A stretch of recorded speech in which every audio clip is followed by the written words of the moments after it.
That's the way it is. America's coming back. We're going to take control of our country and our government. And unfortunately, the only option at this point in time isn't citizens with pitchforks. It will be the military option after lawful civilian authority is put into power as the American people voted for. And then that lawful civilian authority will administer the direction that the country goes through the military regaining control of these locations and facilities so that we can get our country back for American citizens' benefit, not for a bunch of globalist, pedophile thugs and Satan-worshiping thieves the way that they want it to be. With the things that are going to happen here shortly, the mainstream media, as it currently exists, is trying to program people's minds to think that what will happen, what must happen, is somehow the makings of a civil war, that it's somehow illegal or unjust. It's the exact opposite. It's not illegal or unjust. It is the lawful exercise of the people's will by the military, protecting the people's will in the Constitution. And to the extent that they would twist that, they become irrelevant themselves. They've picked a side, and it's against the American people. The new media that you represent, properly explaining this, properly putting it in perspective for people, you're valid because you represent reality, and you represent the will of the American people, and you represent the right of the American people to have that conversation and make it happen.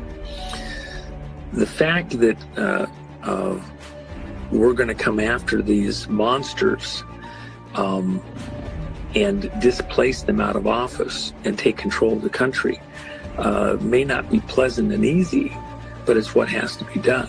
And in working that through, it's not a civil war, it's a revolutionary war. The attack came from foreign shores. America had a revolution against the bloodlines, the king, the Brits. And that's why the Constitution was written, this alliance, this coming together of the states against what had become a foreign enemy.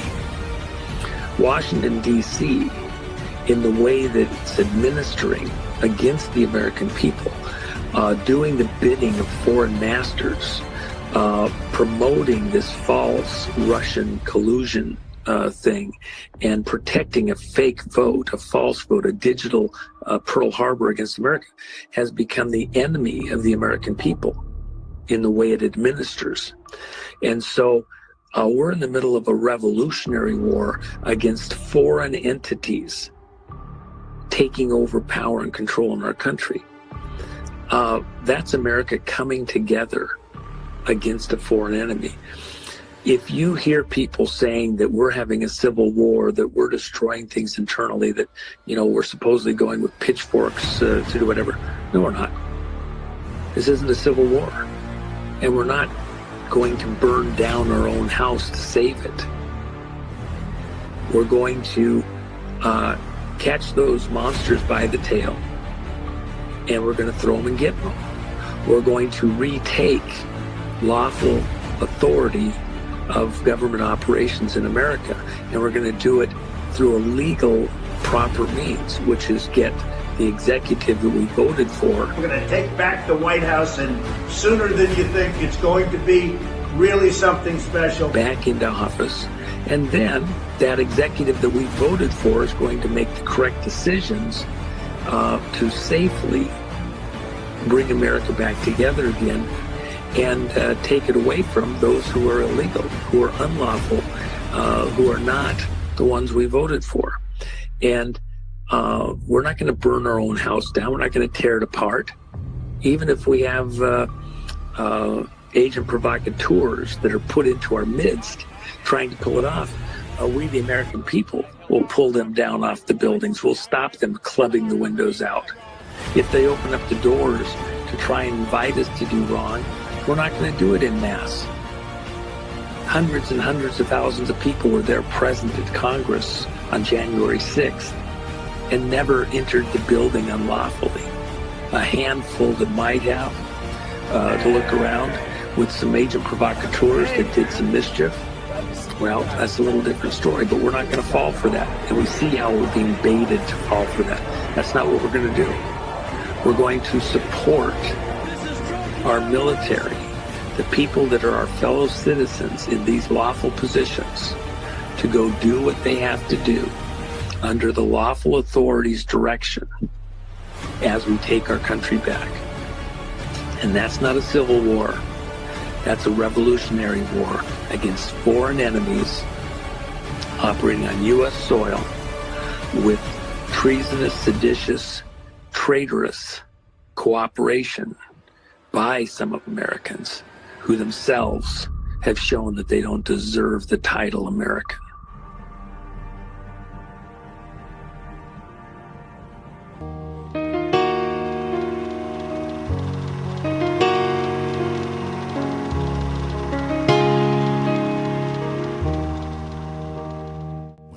My name is James McCrank. I would like to ask the board a question. Are you guys familiar with the Nassar Act? Are you familiar with it? You're not familiar. Can't say that I am, but we generally don't respond, so go ahead. Okay. Well, it's important that we do get response because we're not getting any response, and that's why we're all here. The bottom line is this. The United States of America Corporation is dead. Trump killed it 3 years ago. That flag doesn't represent us. That gold fringe around that flag is the signature of the corporation. And the reason that the media is not reporting it, the reason you guys aren't showing up, our sheriff isn't showing up, are you guys part of the corporation or are you part of America? Because everyone here is standing up for our rights. What legacy are you guys going to leave behind for your grandchildren and your kids?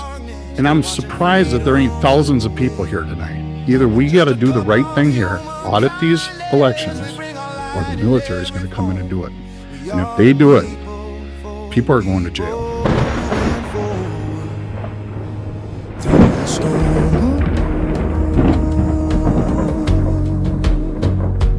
Through the storm,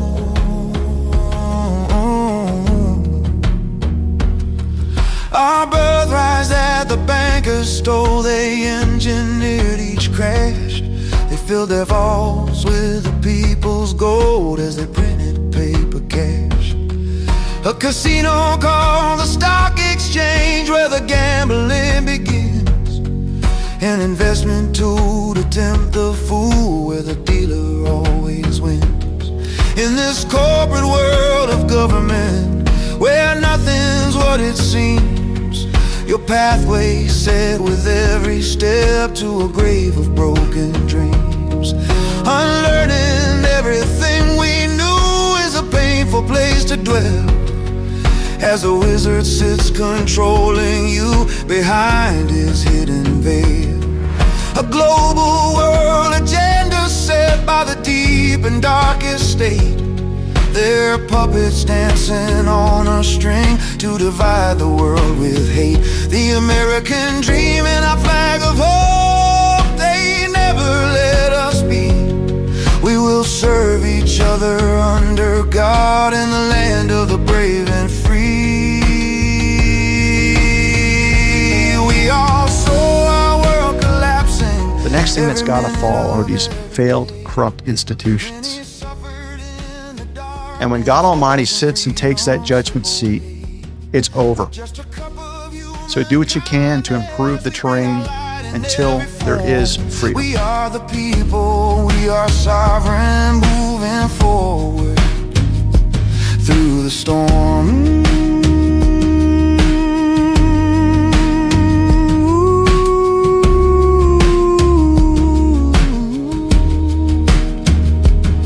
Don't be afraid and hold the line in the royal we stand. Like McKinley, Lincoln, Kennedy, we were told to trust the plan. The grandmasters playing 5D chess, they all know the art of war. Real generals on this battlefield led the Anons through the door. Information is the biggest threat in our search to find the proof. Such patriots we won't forget, who all dare to share the truth. We once stood alone against the beast, but united we will fall. When we go one, we go alone. But when together we go all. Oh yeah. Through the storm.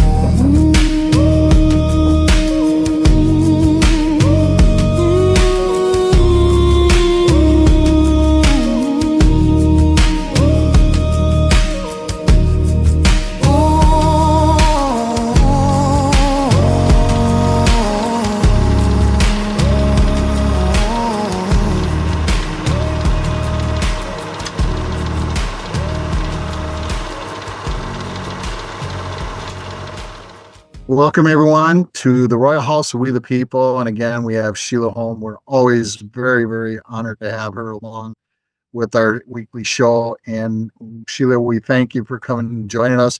We got some big things to talk about. We always do every week.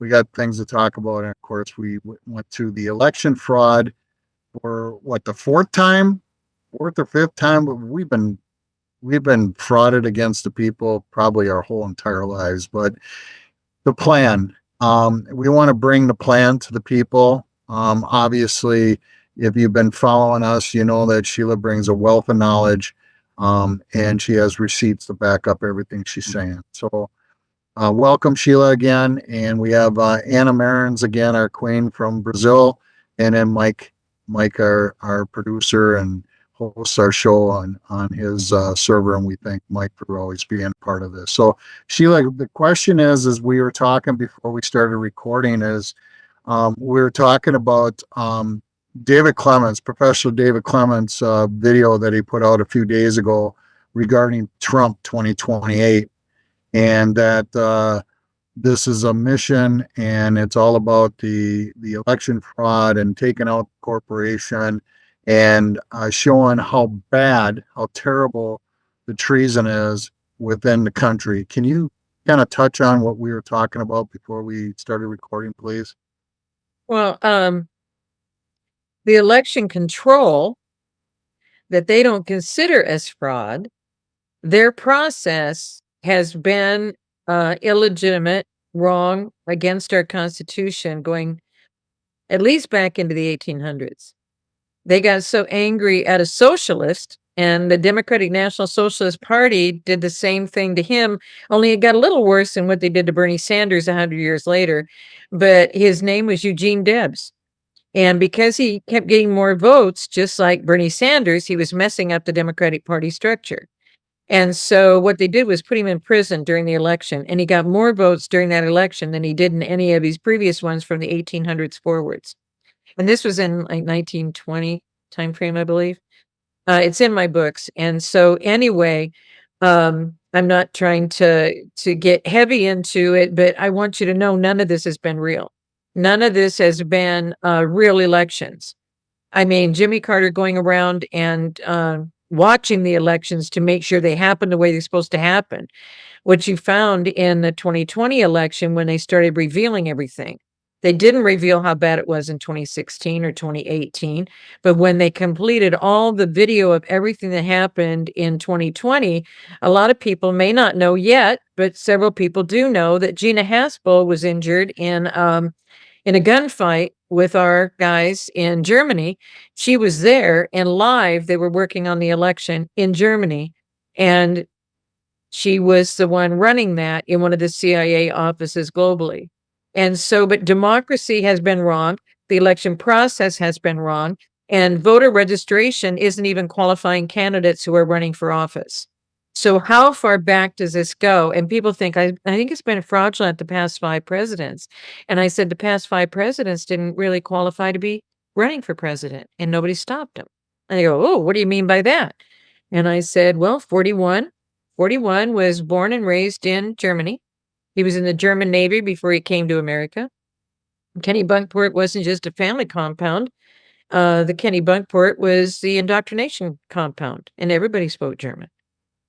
And his dad was here as Prescott Bush, and that was in 1963 when President Kennedy and Attorney General Robert Kennedy ended up meeting with him and having him sign a document that if he would sign a document that nobody else in his family would ever run for any election in America again, then they would give him back the industrialist money that was set aside and confiscated, whatever they do, sanctioned from him or whatever. They were going to give him the money back. So he signed, and that was 2 months before they took out Kennedy. So he didn't qualify, and since he was born and in the Navy in Germany, then his son didn't qualify in 43. Clinton's dad was a Rockefeller, so where was he from? Because nobody knows where he was on the scene and can't do that one. And so it's not just Obama. So you go back on these presidents, and if that's what's at the top, how did they get there? And I think we talked about Charles Joseph Bonaparte. Did we talk about him? I don't believe we have. No, we haven't. Okay, this is in my FBI chapter. And what's really funny is point 43 is how to take us over before we're self-governing. And that's when Bonaparte came in and did all this. God doesn't tell me until he tells me in the FBI chapter about him doing all the special agents. And I go, no, it was all Hoover. And he goes, Sheila, it was a BOI before it was an FBI. So I go back and look at it again. And then Hoover became the director when they switched it to Federal Bureau, but it was a Bureau of Investigation. And here comes Bonaparte from the family of Napoleon Bonaparte, his great nephew, and he comes into America and becomes the Secretary of the Navy. Excuse me? And then he becomes, but these people never came in through Ellis Island. They never came in and signed any documents. Okay. So he comes in and he sets up every village, town, city, county, and state. And it says right in his structure in the National Municipality League that didn't change until 1986 to the National Civic League, but civic municipality, look it up. One is a noun, one is the adjective, one is the noun, one is a verb. I mean, it's the same thing. It's the same structure. And it says that only 4 will be elected locally. The rest will be positioned. And the ones that can run for the office, there's a merit-based system. They have a merit-based system that they're choosing and positioning all these candidates. And we think we're voting for people. And it says that 4 will be voted upon, but they can't even be a candidate unless they complete the level of the merit-based system. And all of this is in point 35. The FBI chapter, because what those guys did to me, is more than 60 pages, and I could do it on purpose, and God let me do it. And he gave me all this extra information. But Hoover, who took over the FBI, and these guys are supposed to be in control of this infiltration that's become an invention that is set up all these elections. Do you see what I mean? But throughout history, they've removed the real people and replaced them with other people. They've done this in every nation. That's how the rulership was replaced. They get rid of them and they use identity theft and they bring in these other rulers. Lenin was blown out by Stalin, his right-hand guy who was positioned to take over because he was going to be the good guy. There's a picture of him. It's in the lower points, probably 34, 33, something like that. Stalin looked great when he was 30 and charismatic and everybody loved him. And boom, they position him in there and he destroys everything and he kills multi-million people. And so we're no different in America. But if you want to look up who the Scherf family is, you can go to, this is what God said, go to the Idaho Observer, which is a paper, and go in the archives unit and go back to 2007. And when you're in 2007, go to April. And their name was SCHERF. And then they use parentheses around the second F because they operated as Scherf with 2 Fs. They operated as Scherf as 1 F, and it's very distinctive. Certain documents had them with 2 Fs, and they go, well, no, that's not me. I'm this Scherf. Do you see what I mean? So that was going on. But none of these people said anything about their past. They're from Germany. In fact, the mayor of New York, de Blasio, changed his name 3 times after his dad died in 1979 to sound more Italian to run for mayor of New York because they didn't think they could put a Warren Wilhelm, Kaiser Wilhelm's lineage, who had to abdicate after World War I and come to America. The people we've been voting for, we don't have any idea who these people are. So it's not just they're blowing up the electoral process with all this equipment. But if you look at the election process, all the lawsuits against Dominion, do you know why they all got sent as dismissed? The machine, the Dominion machine is just a machine. A machine doesn't commit a crime. The software was set up to manipulate what happened inside the machine, the ghosts in the machine. We've been dealing with ghosts in the machine. There's even a ghost unit in our military. If you haven't seen the symbol of it, you can research it. You can also look on the binder of all of Flynn's books. The one on 5G, the one on AI, the one on the church. What's in the binder up on the top? That is the patch that our guys in the ghost units are wearing. That's their patch. That's the unit that they're in. And the ghosts in the machine were operating during World War I and World War II. What they do inside the machines is what we have not known. That's why they had to take us to machines. That's why they had to expand the election process, because they already know going up to the election how many fraudulent ballots they're going to need to submit in order to win, because they know how many are left. And then when President Trump had them overload the process, what happened? They overloaded the process. And how many people, when they got to the polls, because they hadn't evidently been at the election polls in a while, somebody's already voted for them because they know who's not a voter, and they already had the ballots put in. I mean, the layers of the fraud and corruption, the layers of the takeover and control. But guys, that's why Boone Cutler, who did those books with Flynn and is the publisher of those books, Boone Cutler said in a little 40-second piece, think what you're doing. Think what they're making you do. Divide and conquer. Yep. You got to stay in one pit, one side, one pit or the other pit. I guess, yes, God, that's what I should have said. They're both in the pit. They're both in there together. We're fighting all of it. And we think we're getting a better candidate if we switch over to the Republican side. There's no sides since Bonaparte in the early 1800s. We haven't chosen anything. We aren't in a party.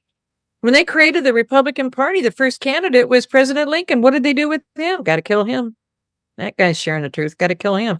He had people believing, and that's why they stayed in the Civil War, and that's why they put up the soldier monument. He told them they just want to kill you. He told them what was happening. They already resolved slavery with the Emancipation Proclamation. All of those elections, and they were so angry that he won. They were so angry that American people turned out to get rid of the war and keep him in. And 42 days into his second term, he was killed by the Knights of Pythias. It wasn't just John Wilkes Booth. It was a whole conspiracy group. So here we are trying to say, how are we going to do these elections? How are we going to do them better? Constitution is clear. You get a paper ballot. You verify that you're a citizen. And when you verify you're a citizen, you have a paper ballot, you can vote on election day. And the ballots weren't shipped out ahead of time. The ballots weren't sent out as to what was going on. They sent you guides so you can see the issues you're going to be voting on. But it didn't matter about the candidates because they've already positioned them. They've already decided who's going to win. That whole Chad process that happened in Florida, the hanging Chad or whatever it was called, that was all to get George W. in. Al Gore was so upset, but I can bet you, and I wasn't in the room, but Al Gore got paid off and the Chad issue got resolved.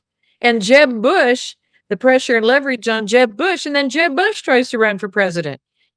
And those two sons, George W. and Jeb Bush, didn't qualify because their dad didn't qualify. Their dad and mom were born and raised in Germany. So their parents were both German, so you can't even apply to, you can't be these things. You cannot run for president. Marco Rubio, Ted Cruz, Pete Buttigieg. You go through all of these people who their parents are from all these different nations. The takeover of America is more than just the election. It showed up because why? Trump was willing to pay the price to let all that happen in 2020. He never gave up on us, never let go of us, never stopped fighting for us. But everything that they want to do to you had to be shown to you so you would figure out this is a much bigger, pervasive, layered situation than you and your family could ever understand, because it's been hidden, because all of this is happening in the dark places in the secret societies, and those people are chosen because they can be controlled, because their oath isn't to us or our Constitution, their oath is there. And that's why number 13 of the points is avoid all loyalty oaths. Don't be part of their structure. Don't let them have the Constitution. That's why the majority of constitutions in America and our states were never ratified. And when state representatives said, "What do you mean a state constitution? There's a state constitution." They're representative in the state, and there's no state constitution. They know it's not ratified because we never went to a vote to get 60% of the people to ratify the Constitution. Because our Father in heaven is pretty much named in all of the original organic constitutions. They're not going to allow that. Guys, it goes all the way back. So to say that the past 5 presidents, to say that it's been in the 1900s, I just finished an interview and we went through the points of destroying the family. And what people don't understand is when we went to compulsory public school education in 1850, and when all of this happened, that's when they started the Republican Party to have a choice for the people. And it was believing people. But you see how long they let them stay in charge? They couldn't let them stay in charge. That's why they killed over 700,000 believing men in the Civil War. And when the men realized that that's what they're doing, they stopped and went home. So our elections, where could you find an election that hasn't been frauded to put the people in that you want to have them in? And that's why, because he set up the National Municipality League, that's why we have to go back and correct every village, town, city, county, state structure and get ratified constitutions in all the states to operate properly. We haven't done any of that. So to sit here and say it's been 8 years, you think it's going to be 8 more? Why is it taking so long? All of this has to be corrected. You can't have legitimate, and that's why we're fighting so hard to get legitimate elections. But so why did this one just happen? And it was in almost every state. The executive order came out before the election. So now you chose again. So you got away with it in 2016. You got away with it in 2018. You got away with it in 2020. You got away with it in 22. You got away with it in 24. You did the same stuff. Our military was sitting waiting for the white box trucks at the same warehouses they used to bring in all those ballots in 2020, and they were still doing it in 24. But now our Marines were there. Our National Guard was there to arrest them and the Marines to take them on. You don't hear anything about any of the people that were arrested because of the fraud in the 24 election, do you? Have you heard anything about it? But that's why this crazy 25 election, how many times have we had an election in between the 2 elections? They had another opportunity to do what? To choose to do it for the Constitution. And what did they choose? Early voting, mail-in ballots, and the executive order says that's not an election. No. You know what blows me away, Sheila? We have all these national holidays. Why the heck don't we have a national holiday that's a voting day where no one goes to work, no one goes to school, and that's a national holiday to vote? Well, I can assure you it's on the list, but we got to clean this stuff up first. But it's going to take all of us. All of us have intelligence, knowledge. Father has placed all of us here to get this done. Mhm. Some of us can't do it. It's got to be all of us, because it's we the people in order to form a more perfect union. It's not some guys who don't like the guys on the left. It's not some guys that have figured out the guys on the right are wrong. None of that even matters. What matters is if we don't come back to the truth, we aren't going to have a country. If we don't come back to the way our founding fathers put it together, we don't have a country. One of the points is to completely destroy anyone believing in the founding fathers, and that's pretty much happened. They're lying about all of it. And if you wonder, let's say all of them were Masons. Have you ever done a renouncing prayer on the Masonic? They were British Commonwealth guys before they came here. They knew what to correct, and they did a beautiful job doing it, and they did it with the presence of and the wisdom of the Father. It's obvious in the wording of absolutely everything. And what they went through and the struggles of this, because not everybody aligned with that in that time. None of this is new. The grooming of the children, the killing of the fathers, boiling them in oil, and the government's keeping the women and children for their own pleasures. This has gone on all the way back, guys. There's no difference. Noah was the only righteous one on the ark. I'm just trying to tell you, it didn't stop because of after the ark. It wasn't this beautiful fairy tale that you hear. That's not true. We're dealing with this level of evil that goes all the way back to the garden because Noah was the only righteous one on that ark. It's his great-grandson who was Nimrod. And his father, Cush, was in on all of it, who married Semiramis, who was deified as Isis and Ishtar. These are the people who everybody believes in and controlled. And we're generations after that, but it's still impacting us. We're still dealing with it. And to think that if Trump doesn't clean it all up by 28, then he's going to have to run again. How much does he have to do before we start doing what we have to do? Amen. How much does he have to prove to us? I have so many people calling me all the time. I've got this court case going on, and Trump isn't helping me, and he should be resolving this, and Trump should be doing this, and Trump should be doing that. And I said, what did you do when he had all those cases in all those different states against him? What did you do to go help Trump? Well, Trump knows how to do that, and he's got the money, and da-da-da-da-da. Who are we as a people? How much more does he have to do or tell you or do for you or prepare for you? Or how many more executive orders does he have to sign? Or how many more laws do they have to put in before you realize we want to simplify and come back to the fact that nobody represents us unless they have a stake in this country? Do they own a business? Do they own land? Did you know that's required? Did you know that if you're new to this country, you have to be here so many years before you can even do that? Did you know that you can't run for president unless your parents are both Americans and were Americans before you were born? We haven't even qualified these last 5 presidents. No. That's how far we are off. Am I answering the question, or am I just on a Oh my rant? God. I just, You're definitely, answering. And I want to jump in, Sheila, and ask you about Venezuela, because I remember the day in 2020 that we were talking about the watermarks in the ballots, and that we knew that, and all the servers that went through Venezuela, then through Brazil, and to the Vatican. So Brazil is also in bed with all this situation regarding United States. So this, but it's CIA. Let's come back. The root is CIA, and they set this up.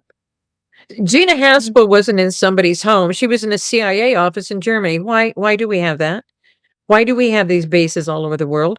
Why did we send Carter around to control these when the guys in Georgia knew when I came, and I said, oh my gosh, I came in 2013, and I said, I think we're witnessing the Manchurian candidate. Everyone laughed at me and said, Sheila, don't you get it? I said, what do you mean? They said the first one was a peanut farmer. I said, what? Why do you suppose he let our guys sit in Iran and didn't help him? The hostages in Iran. Why do you suppose he did all these things, just like Woodrow Wilson? It's because they're controlled. When they're president, they don't get to do anything because their life is at stake because they took an oath. They wouldn't just be blackmailed and scandalized. Boom.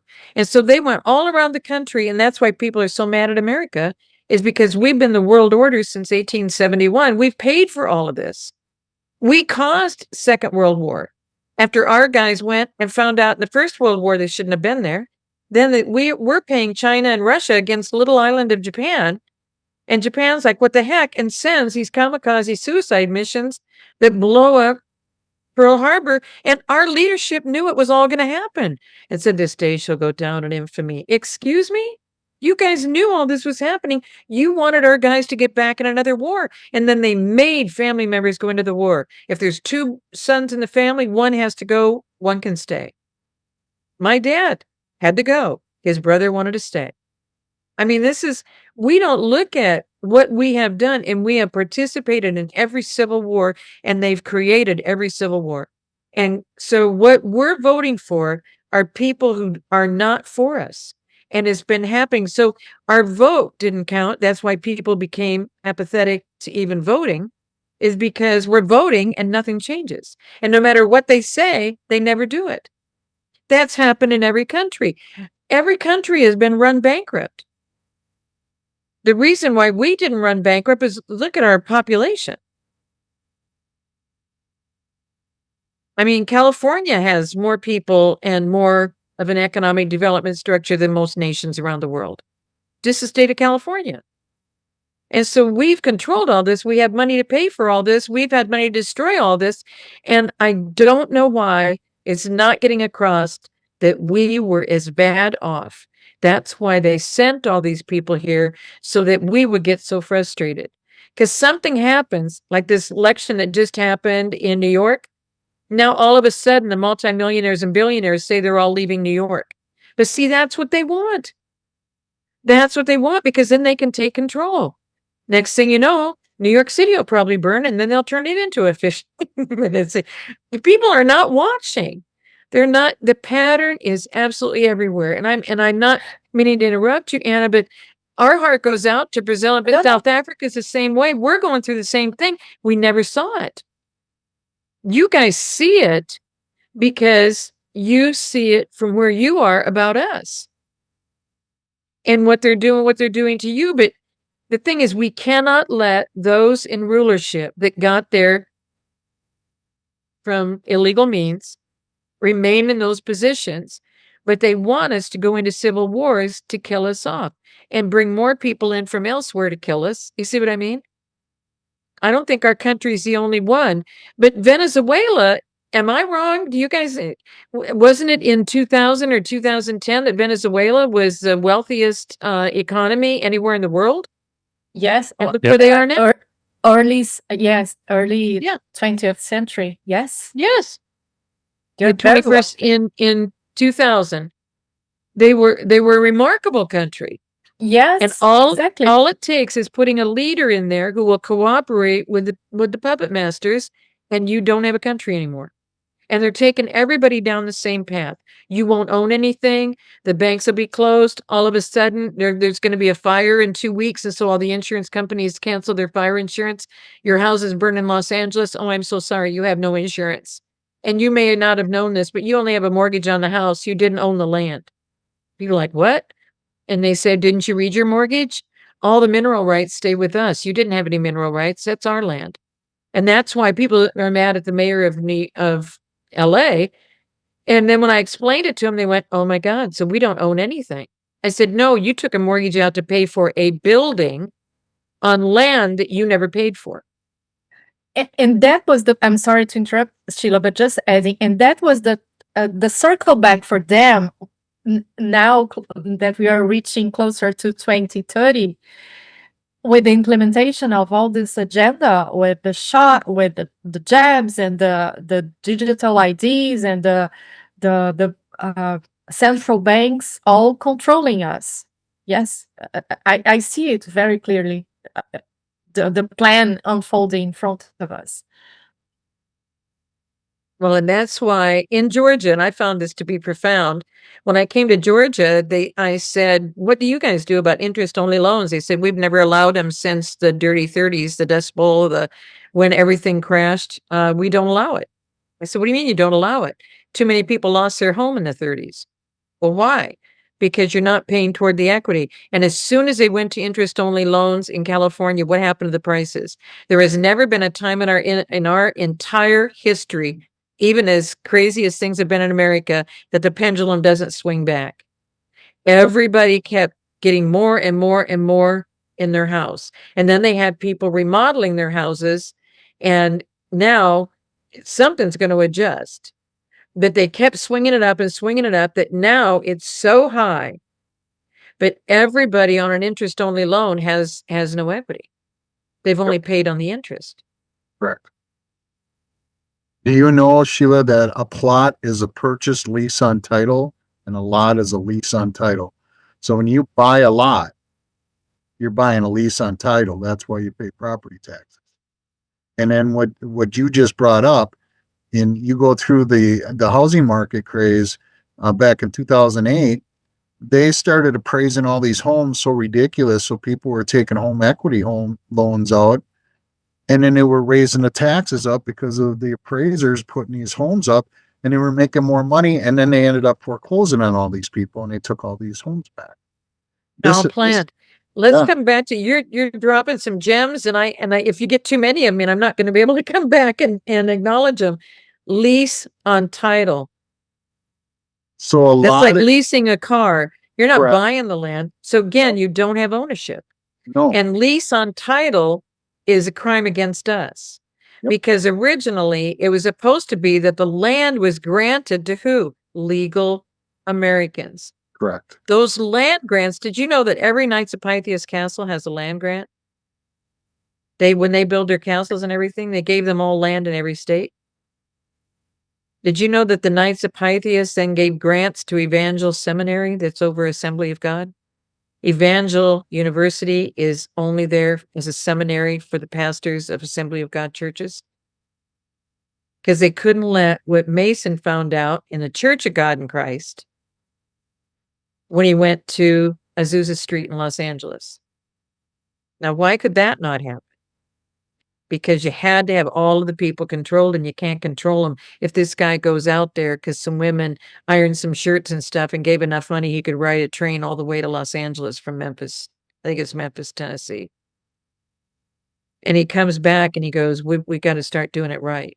And so he did that. So they said Assembly of God was the breakoff for the white side of the black side, which is Church of God in Christ.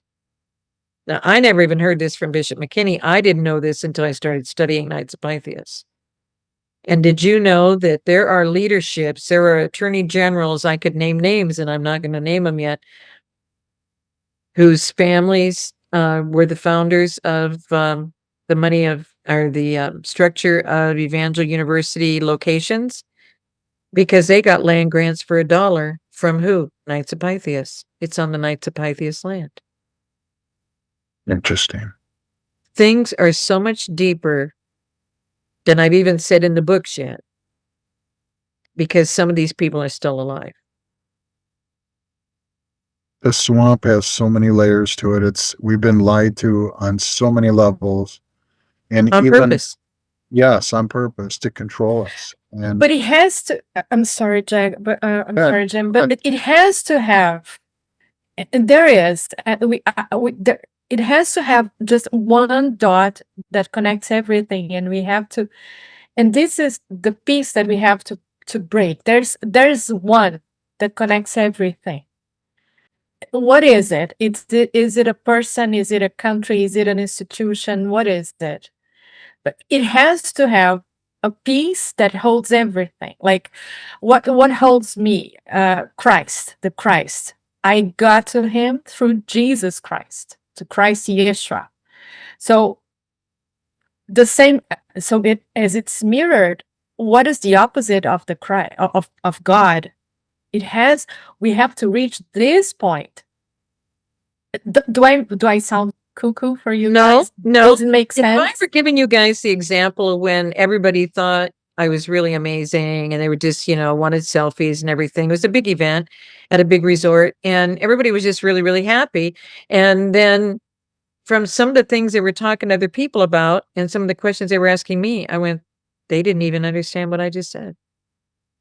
And did I ever tell you guys about this? And then God sent me to the restaurant to straighten out my mind. Because he's really good at doing it really quickly. So anyway, I go and sit in a restaurant and I'm looking out. It's got a beautiful pond or lake wherever we were.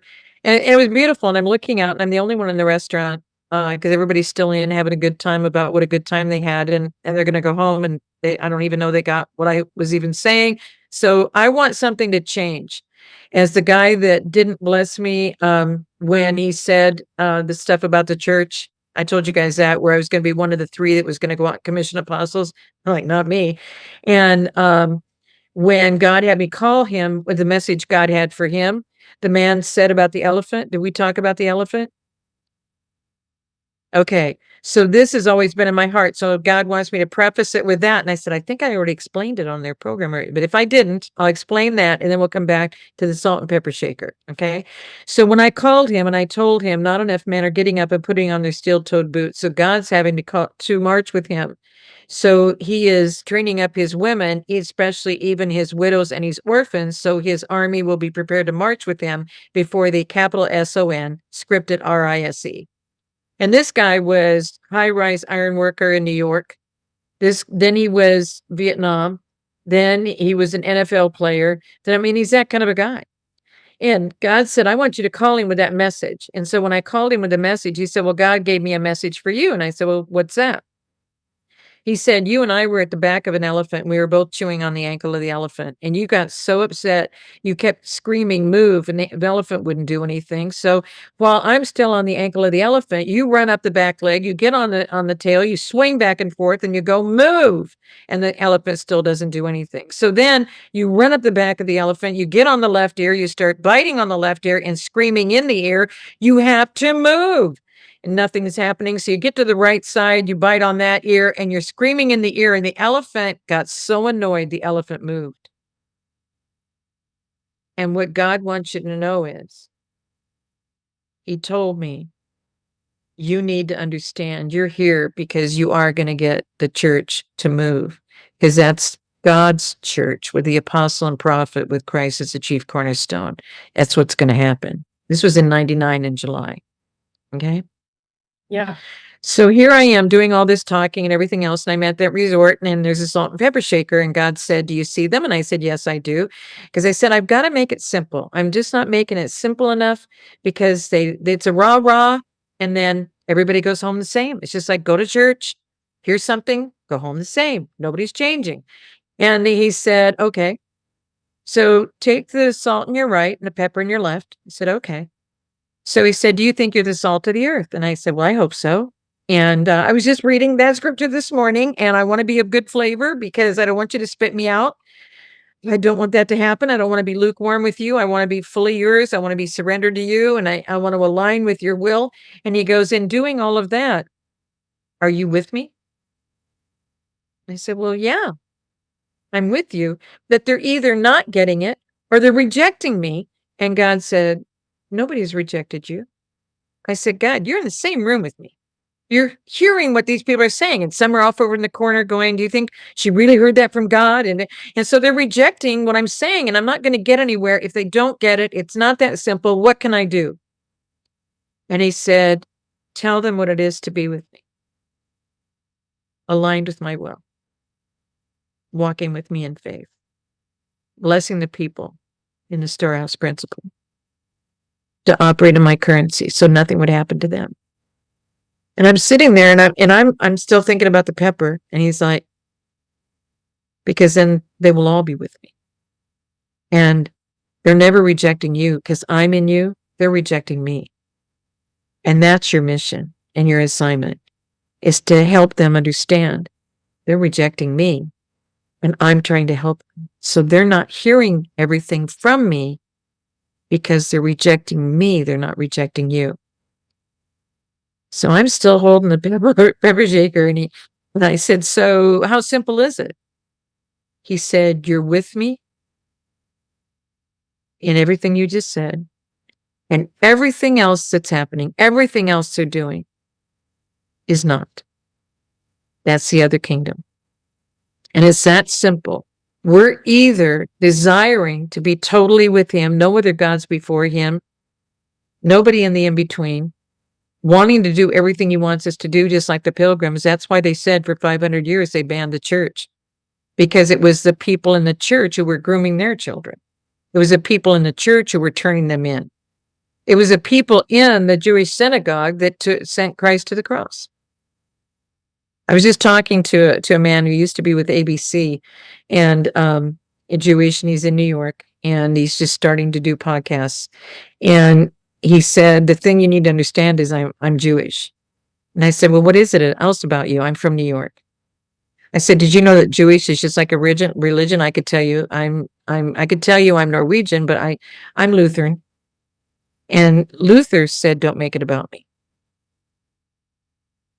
And so the Jewish religion is not Christ following. It's not Yeshua understanding. They don't know who Melchizedek was going to be. They didn't know he came.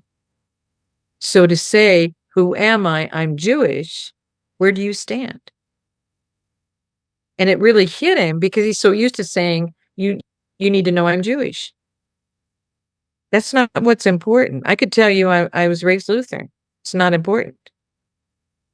I could tell you that my grandfather was Scottish, so he was Presbyterian. My grandmother was English, because that's Church of Scotland. Grandmother was from England, and so she was Church of England as Episcopalian. I could tell you that the young people who came here to turn America the right direction, because they knew what happened, they were out of Oxford. George Whitefield came, and he was standing on tree stumps when he was only 26 years old, and he caused the Great Awakening in America in 1740. And he came to America with the Wesley brothers. And what did they do about the Wesley brothers? They turned all the truth that they gave them into a method and called it Methodist. And this is in my Strauss Principle book, is just, you're just another slice of, with another human opinion and interpretation of, and you're saying that's who you are. But are you aligned with the Father? Have you surrendered unto him? Because either you're in his kingdom or you're not. And if you're so focused on, and I mean, they've tried to give me Lutheran brochures when I went to Africa. I said, Lutherans aren't sending me. Father's sending me. So why would I take Lutheran brochures? And he said, you should always be evangelizing. I said, I don't evangelize to a religion. I'm to bring them to the feet of Christ, to Father. That's what I'm to do. But it puzzled me. But the truth is, we've never learned how to be so tight with the Father that nothing else has as much of a focus. Because if he will tell you whether or not you're supposed to be doing that, he'll tell you where you're supposed to be at. I had 12 years without a roof over my head, and he told me, you have done what you can do here. We're leaving. And it wasn't for me to do anything where I was or to the people or explain anything or whatever, because he said, I sent you here to give them a chance to choose different. You gave them a chance many times. We're leaving. He told me that in a church. And the cute part was, it was a communion Sunday, and it was a Sunday before the lockdown, when they started taking temperatures, making people 6 feet apart. And if you got there early to pray, they kept making you move as other couples came in who paid more donations to the church than you did. All of that was happening the next week. And God said, you need to put all your things together. We're leaving now. We're going out. And so I put everything together. I started walking out, and I said, well, where are we going? He said, well, we're continuing to the foyer. And so I said, okay, Father. And now we're at the exit door. And he goes, we're going out the door. And I said, what are we doing? And he said, we're leaving. Not, I'm asking you to get in your car and go somewhere. I want you to talk to somebody else. He said, we're leaving. And he has never, ever had me go back. And it's in Augusta. And I could go back anytime. But he said, we're leaving. And the very next Sunday, they started doing that to the people. I mean, when you're tight with him, life is not the same.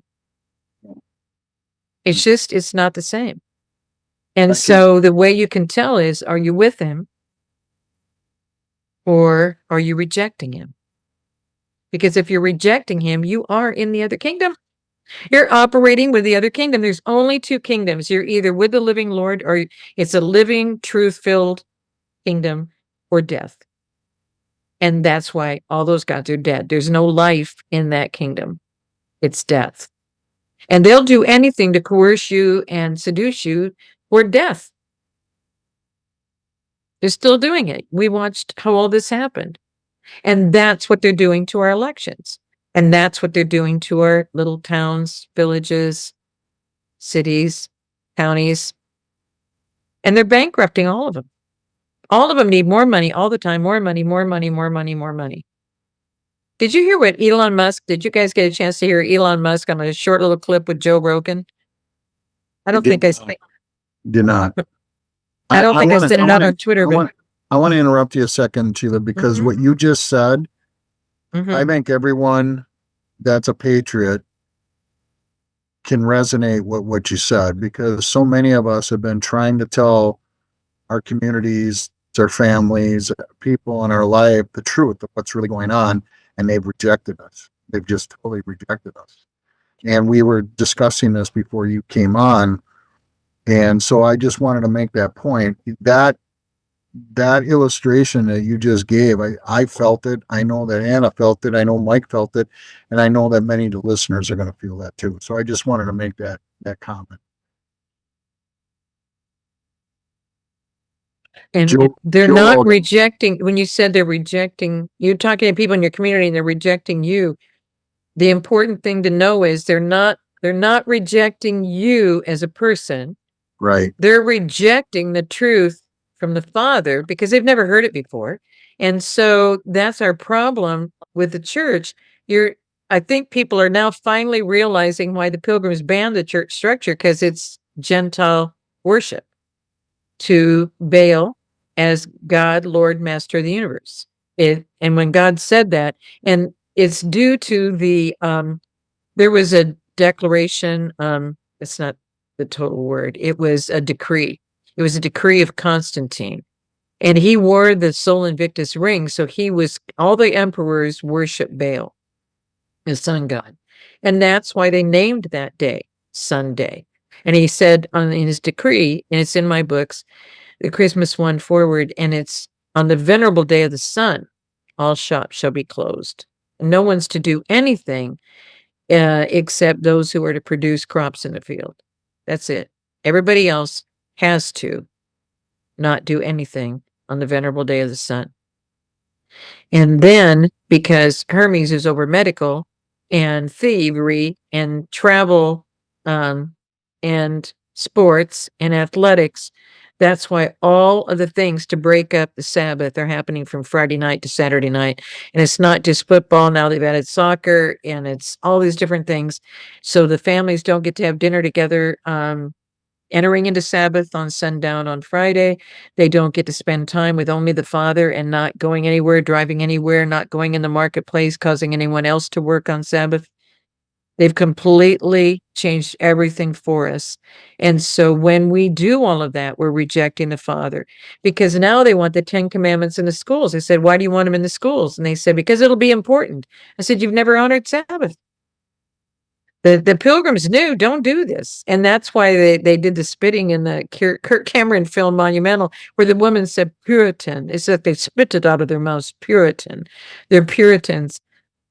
That's what the world doesn't want you to do, because when you're with the Father, you can survive all sorts of things. My life is a testament, all sorts of things, all sorts of attacks, all sorts of poisons, all sorts of things all through my life. And I'm still here. And everything to destroy me financially that the FBI asked me December of 2012 after I was pulled over in that introductory video that you guys can share. It's on the homepage. When that happened and those 3 cars came, the first one came to tell me I might have been going over the speed limit. It was a question mark in my mind. And so anyway, God is smiling, I hope.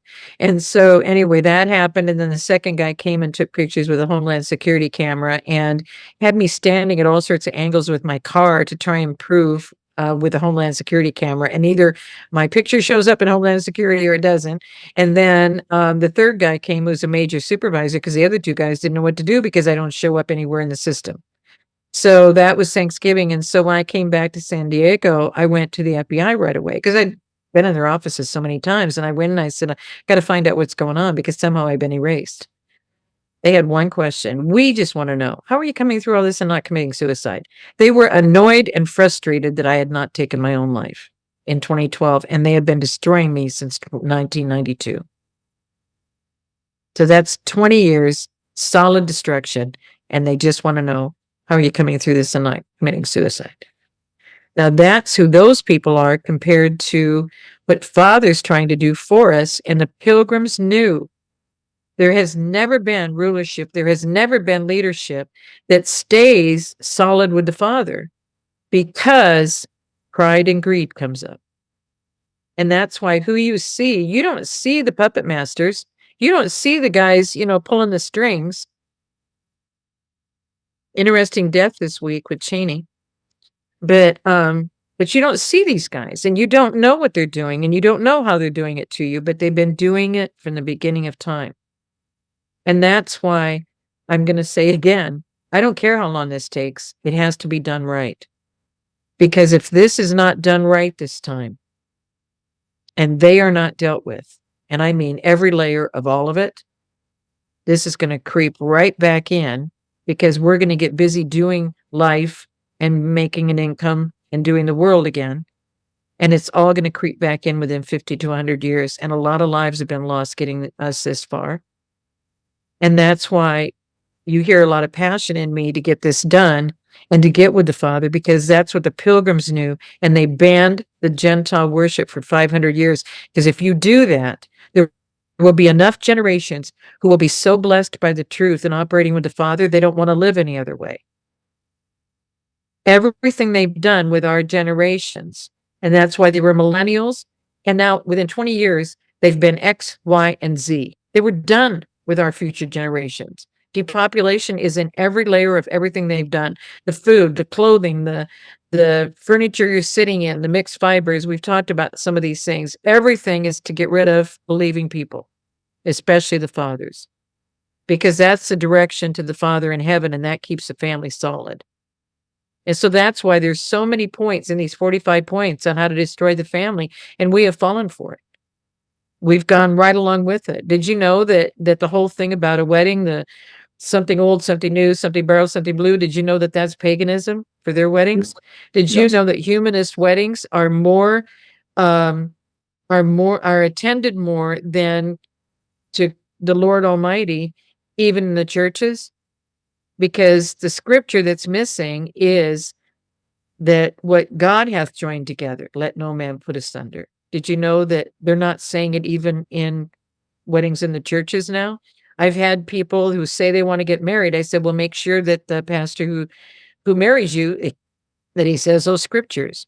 And pastors have refused, and they've had to go to justice of the peace to get them to say it, to get married, and then go just do a ceremony in the church. I'm not kidding you, and it's all across the country. It's everywhere from North Carolina out to San Diego. So why do you got to go to a church to get married? I never understood that. It was to confirm it to God. But the church on Sunday, the church that you're in, is Gentile worship, and that's why Father took his 10 tribes out in 612 BC and destroyed Assyria and Nineveh. Was no more. It was gone. Because Jonah had gone, gave him 40 days, they repented, God relented. That's in the book of Jonah. Then you go to Nahum 100 years later. So that was in 712 BC. Did you know that they were only taken captive in 721 BC? And Father was so upset in 9 years, he sent Jonah and said, you need to repent or you're going to be overturned. You're going to be overthrown. And so in 40 days, that king didn't want to be overthrown. So he fought hard to do that. Then 100 years later, God let them do whatever they wanted to do. 100 years later, everybody had gone and forced into Gentile worship again, which is exactly what the churches are that came from Europe and came here. They're all on the venerable day of the sun. They are all not operating with the Lord in relationship. It's about what man is saying. It's about viral moments from people in the leadership in the pulpit. But our government structure took over the church structure, but it doesn't seem visible to the people. That they go into the church, they sit in the church, they leave the church, and lives aren't changing. And people who come, who have needs, nobody's identifying them, nobody's helping them. Yeah. And They don't want people coming and asking for money. They want to question people who ask for money. I've watched multi-million-dollar churches turn away a widow who her husband just died and she had to send his social security check back and she had $1,600 due in property taxes. They wouldn't help her save her house. And they're a multi-million-dollar church, and she had started the youth Sunday school and started a school at the church for the children to not charge the parents. We did that in San Diego, but this was a woman in Georgia. But we did that in San Diego because it's the Sunday school rooms. So we've already paid for everything. The parents pay for the books, and the church pays for a teacher. Easy. Done. But not. When I first got to Georgia, in Macon, Georgia, the Baptist church was charging $175 for the pre-K, and once you're K and first, $750. How can a family pay almost $1,000 for 2 children, and it's the same textbooks as a public school? We are not seeing how we're not honoring the gifts God has given us in these young people. Sheila, you said something in our last show, and it's, I mean, when you look at the big picture of all that we're talking about, it's the institutionalized, whether it's the churches and the universities and, all these man-made institutions that we just run in. It's like the hamster wheel. That we just all just kind of go inside that hamster wheel and we just all do that, whether it's in college or whether it's in a medical institution, a hospital, or everything is just kind of, and don't you agree that's what we're breaking, right? I mean, that's what we have to shatter into millions of pieces, and we have to get that right, correct? All of it. The whole structure is operating for indoctrination. It's not operating for education. You take out cursive and nobody's going to be able to read the founding documents of this country. You take out financial understanding and they will never know what you're doing to them or what's missing from their accounts.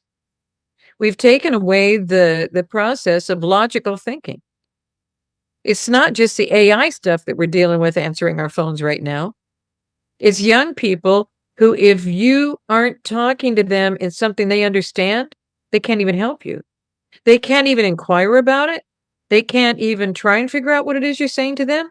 They just say, it doesn't make any sense to me. And there you are. We have ruined generations by not seeing to the needs of the people that God sends as babies in this world.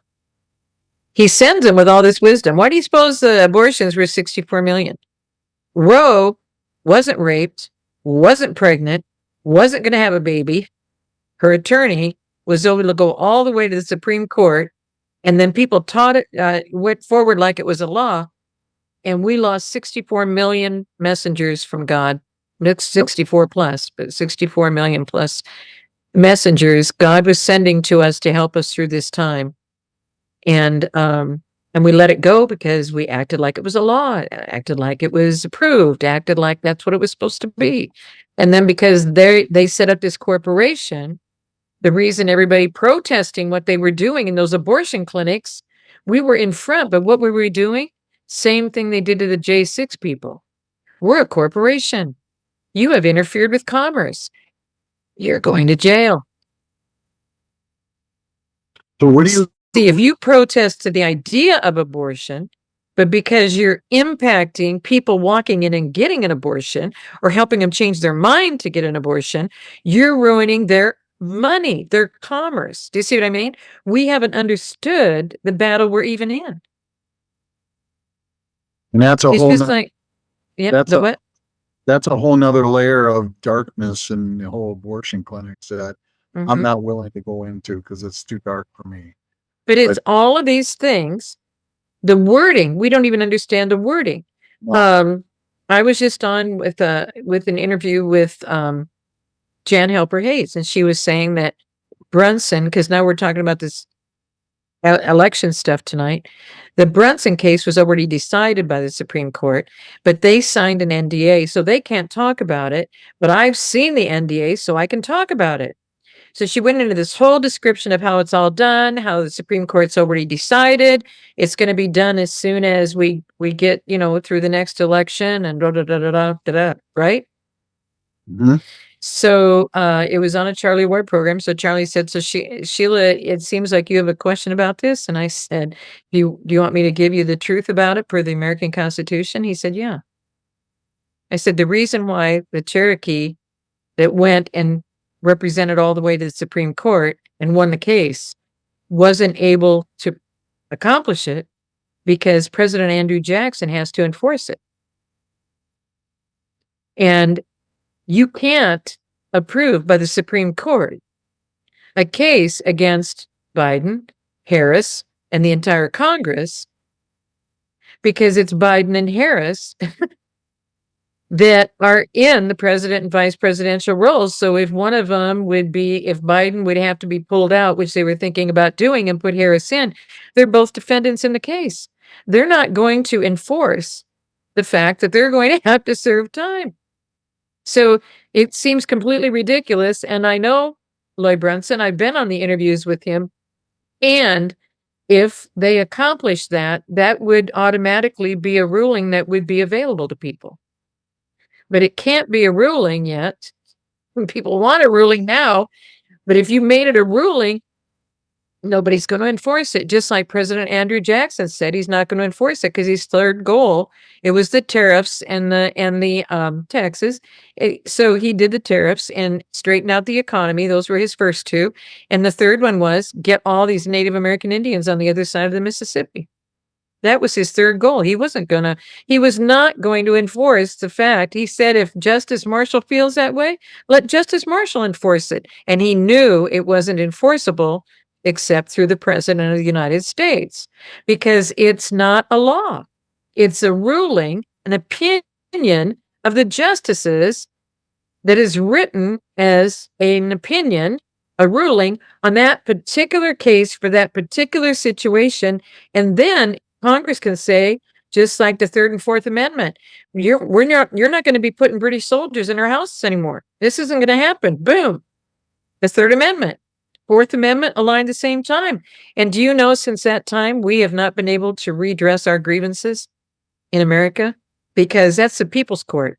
And they're making us go through the county court, the state court, the district court, federal court, the circuit court, all the way to the Supreme Court.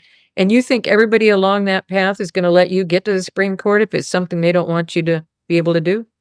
So they're deciding all the way along, not whether or not it's right, whether or not they're going to allow you to have the opportunity for that to happen. And that's not the way it is. I'm a citizen. That Supreme Court is my court. And if things are wrong, I have a right to go and redress my grievances. And where? That Supreme Court. Just like the Capitol is the people's house. We don't know our rights or abilities, but we don't know why we don't have our rights and abilities to do these things. But when you don't understand the truth and you don't gain the truth or seek the truth and understand why we are where we are, and until you do that, how are you going to solve something? Because then all you know is problems. And so everybody's repeating the problems, and they're creating the problems knowing that we aren't going to figure out, we just have to do the solution. Right. So they create the problem. And then when we just sit around, they give us a solution. Here's your problem, which we created in the lab. What's the solution? A vaccine. What's that? Something we created in the lab. You see what I mean? We aren't even seeing the pattern of any phase of any of this. And that's why it takes we the people, all of us, in order to form a more perfect union. Because we care about everybody's rights. We care about how things happen in our communities. And that's why the Pilgrims wanted us to be in open fellowship with the Father and operate according to what he says in his scriptures, because they just got them. They had generations on before them, never knew any of this. The Bible was never in English until 1535. And when Tyndale did that, what did they do? They killed all of them. They burned them all at the stake. Everybody who helped him. The people who smuggled it back from the printing press in Germany, they ruined the printing press, ruined that guy's family and his business. And then I don't know if they burned him at the stake there or sent him to England and he was burned at the stake, but all the smugglers were identified. They were burned at the stake. That's what they do. They get rid of the people who are sharing the truth. Mhm. So, and none of this is new. It's amazing how you connect everything, Sheila. It really is. And, you know, what do you see in your opinion when they're going to start taking down these courts, these county courts, these sheriff's departments? When are they going to get notice that they are committing treason against the people? I mean, I had this conversation with Anna and Mike before you came on, and that is, you know, these police officers and these sheriff's department and these highway patrolmen, they hide and they pull people over for tinted windows and license tabs and a headlight out, and they're willing to write tickets. But yet there's so much evidence out there of these hospitals and these pharmacists and these clinics and these senior homes that have ruined so many people's lives and killed people.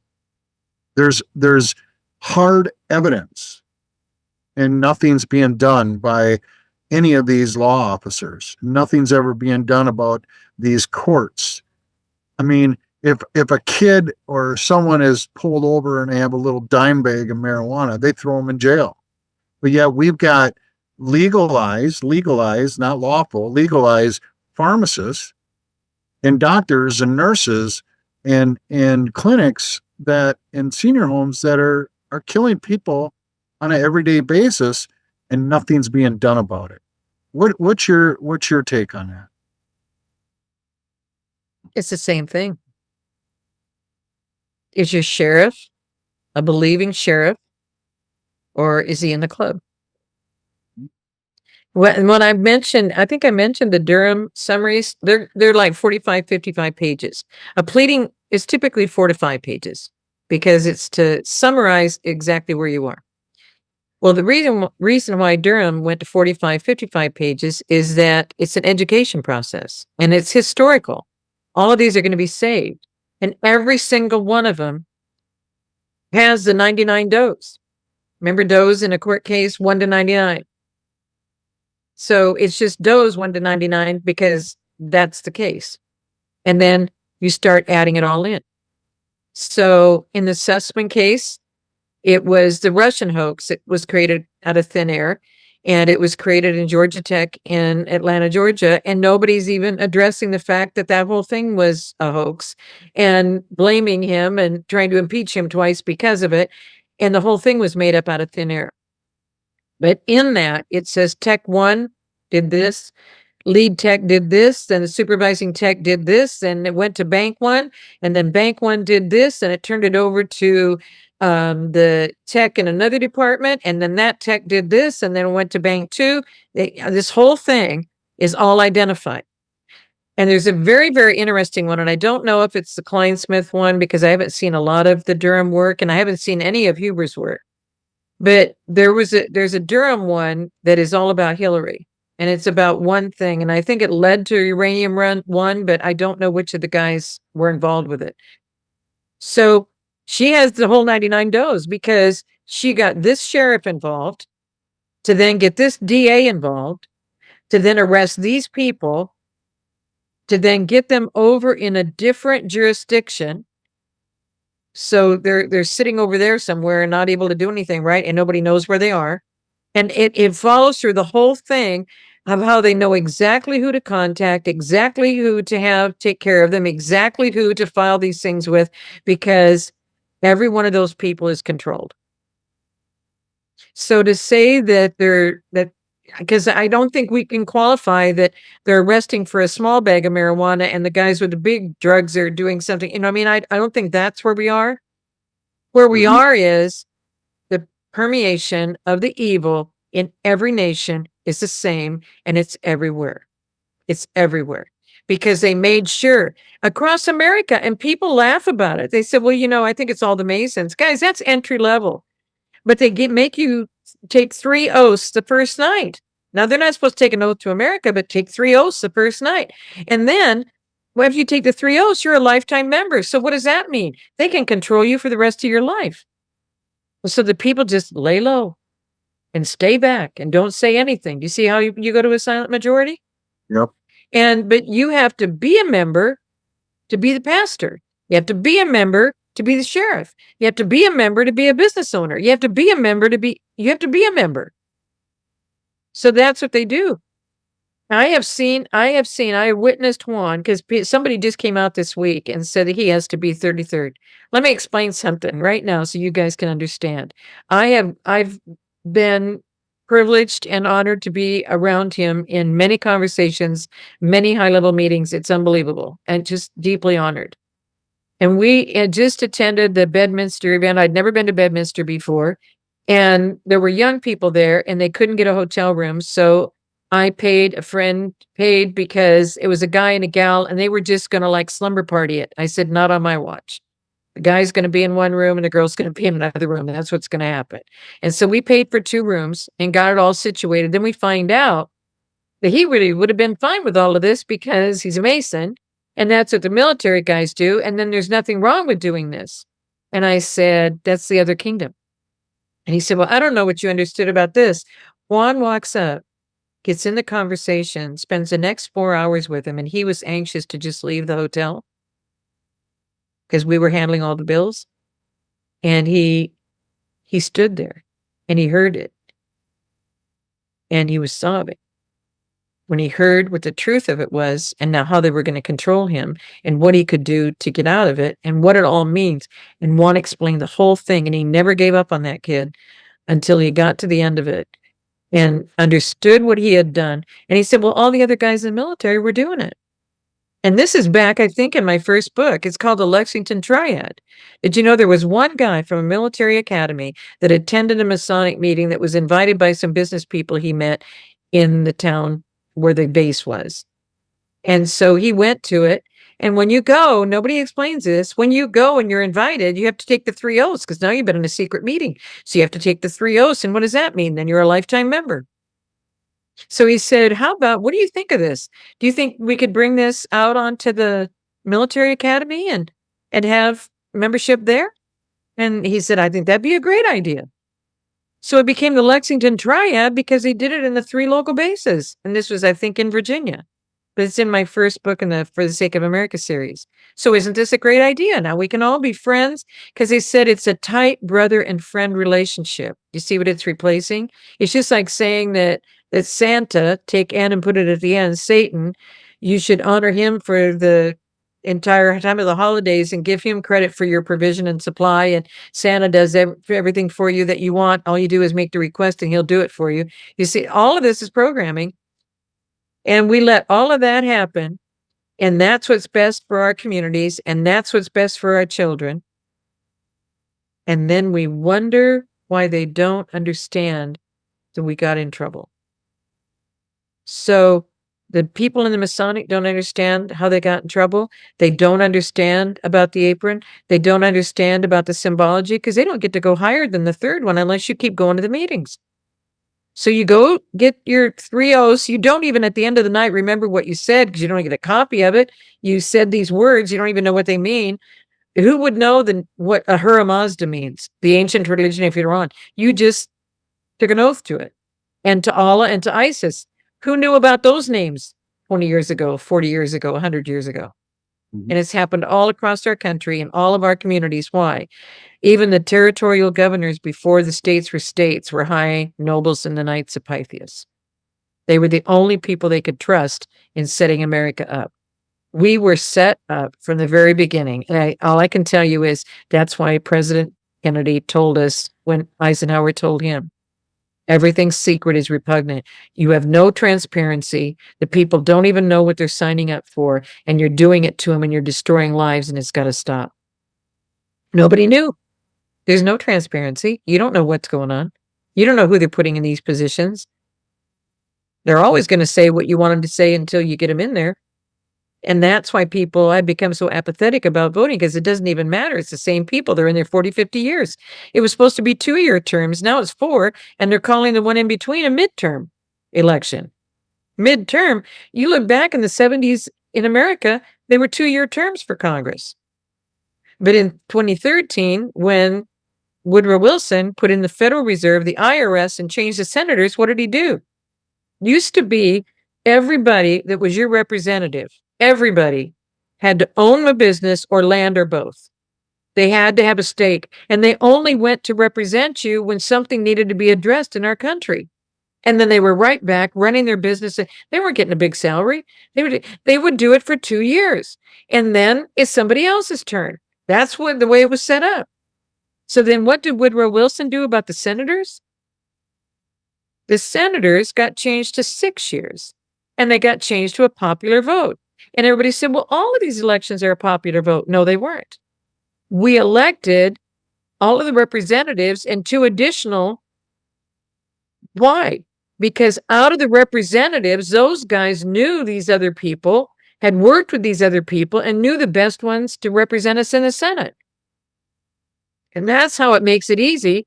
If they don't do what they need to do for the state of Iowa, the state of Michigan, if they don't know what to do and they're messing things up, you can remove them and replace them with one of the other reps, because within that 2 years, you have another election.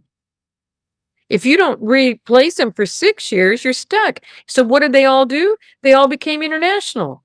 Yeah. Try and find a congressional person, House or Senate, who isn't flying all over the world on your dime. Who isn't going and making deals in all these other countries? They're not there to negotiate in other countries. They're not seeing to your needs. Why is all this happening? Why are so many of them dual citizens? Because we aren't watching the ball. It's There's more to elections than voting. Yes, and I'm telling you, Sheila, you are dropping the hammer here, and I appreciate it, because I say this all the time. More people have more enthusiasm over their favorite team, their favorite college, and they'll wear their uniforms and they'll fly their flags and they'll spend all Saturday going to their college football games or all Sunday, but they won't sit and learn what we're telling you right now. It's so important that everyone gets involved and relearns everything that's been done to us so we can fix this.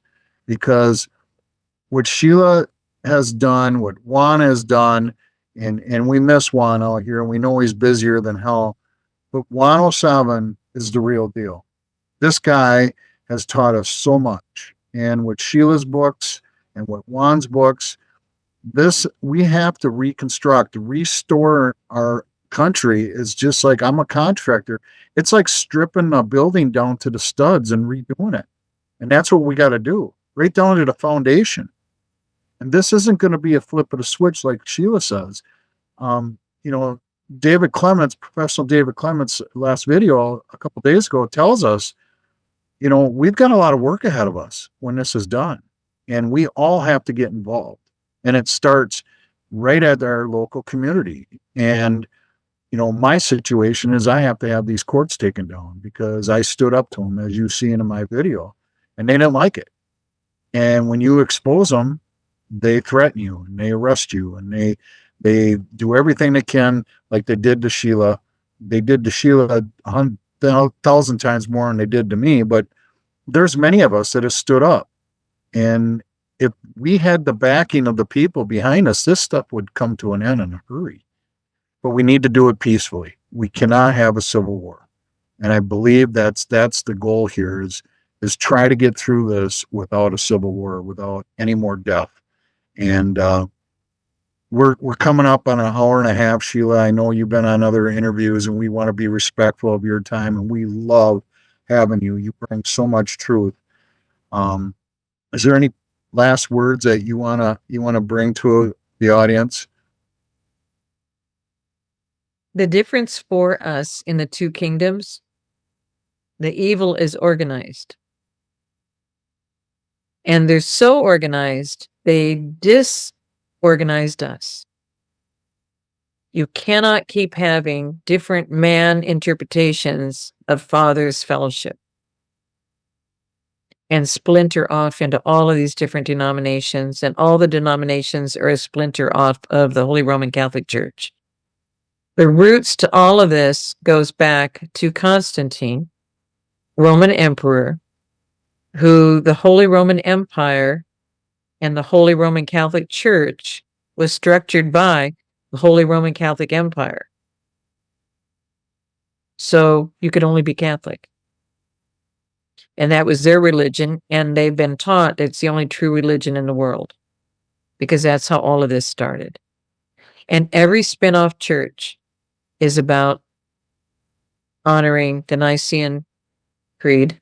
It's the Nicene Council that worked with Constantine to turn us into this Gentile worship. If you look at the scripture, it's the apostle and prophet with Christ as the chief cornerstone. If you look into your community on how to set it up, God describes it in Titus 1. You've got to have 2 elders who cannot be deceived and will not operate in grift in every single area of your community.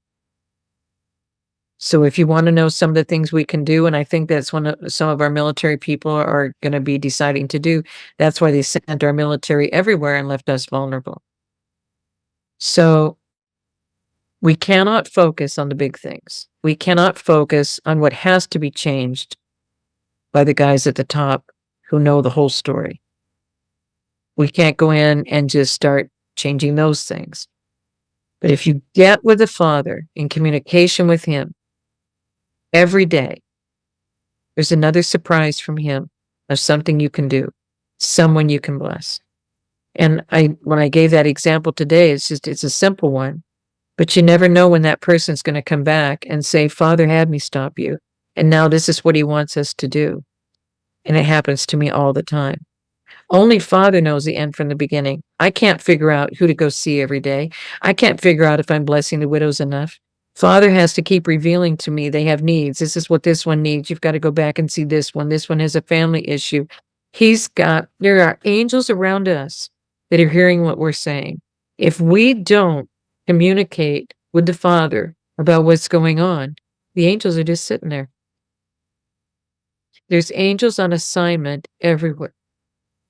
He loves us that much. And if we're willing to stand with Him, He's willing to assign them to us.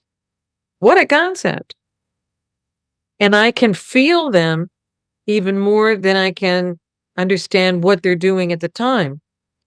But I've been in situations where I can hear the whoosh, and all of a sudden, somebody who's after me from a certain direction disappears.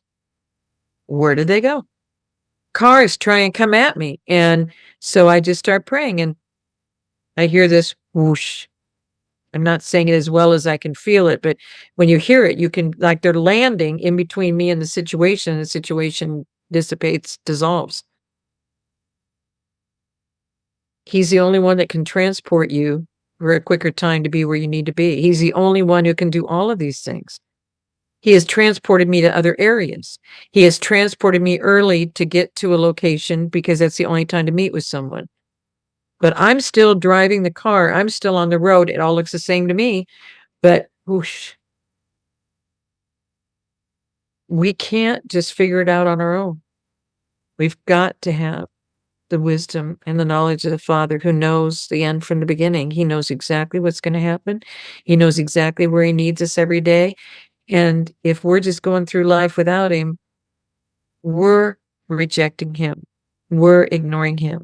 That's the message that I just have to get across, is that, and He doesn't get angry. If you say, I just realized this, I heard this woman say this today, because everything you do for me, everything you write into me, everything you guys have given to me, everything that God's prompting you to do, because we don't ask anybody for anything, because it's not man's plan. If Father prompts you to do something, if Father prompts you to say something, if Father prompts you to contact a resource and get some help for some people, that's when you know you're operating in truth. And that's the best thing I can tell you, is get that relationship to operate in truth, because we need you. We're in the biggest war of all time. It's never been cleaned up since the Garden of Eden. And this is our chance to clean up evil and give them all a choice, like we are doing now after this election, and what might be happening. I heard that many in Congress may not have an opportunity for a seat because you cannot leave the business of the nation and only be fighting for money for illegal people who are not even citizens, and your citizens are in need. They cannot do that according to our Constitution, and they've passed the 30 days, the 35 days, they're going on 40 days. So just keep our president and everybody who's working so hard for us in prayer, thanking Father. I don't ask him anymore. I thank him.